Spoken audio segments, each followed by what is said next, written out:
अस्सलाम वालेकुम वीवर, क्या हाल चाल है। उम्मीद करे दोस्त अब आप सब ठीक ठाक तंदुरुस्त फिटफाट हो सन।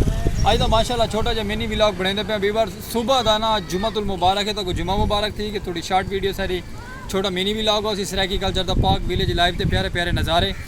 तो आज सुबह का ना वीवर अंधेर चला, इतने जोर का अंधेर चला है ना। जुम्मा मुबारक का डे आई तो मौसम बड़ा प्यारा ठंडा थी गया, खूबसूरत मौसम है।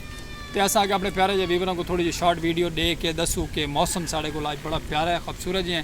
व्लॉग अस बनाया कहते कल अस व्लॉग अपलोड किए, बड़ा प्यारा व्लॉग को मान के देखो तो पसंद आसी vlog like subscribe follow share मारो होंगे तो बाकी तो इंशाल्लाह दिखे ने माहौल प्यारा जहा खूबसूरत जी। पहले भी तो दिखा है तो अंधेर चले हुए सुबह के वीवर चले हुए हैं।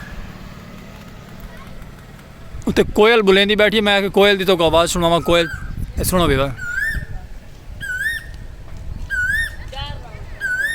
कोयल की आवाज़ बड़ी प्यारी है और बाकी शॉर्ट वीडियो नाल तो पसंद आ सी।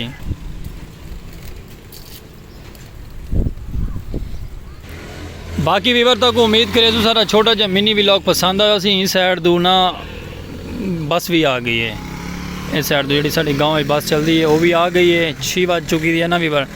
तो बाकी तो उम्मीद करे तो छोटा जहा साड़ा मिनी व्लॉग पसंद आ सी। अज माशाल्लाह अंधेरियां दे नाल देते पे मैं ना साइड ते रोड के परली साइड ते दुद्धड़े वीवर। गंदम का सीजन है, गंदम के सीजन की वजह करके ना दुद्धड़ उड़ा ढेर सारा। बाकी छोटे जे मिनी व्लॉग ना डेसो जास्ता लाइक सब्सक्राइब फॉलो करना शेयर करना भूलना नहीं सारा चैनल।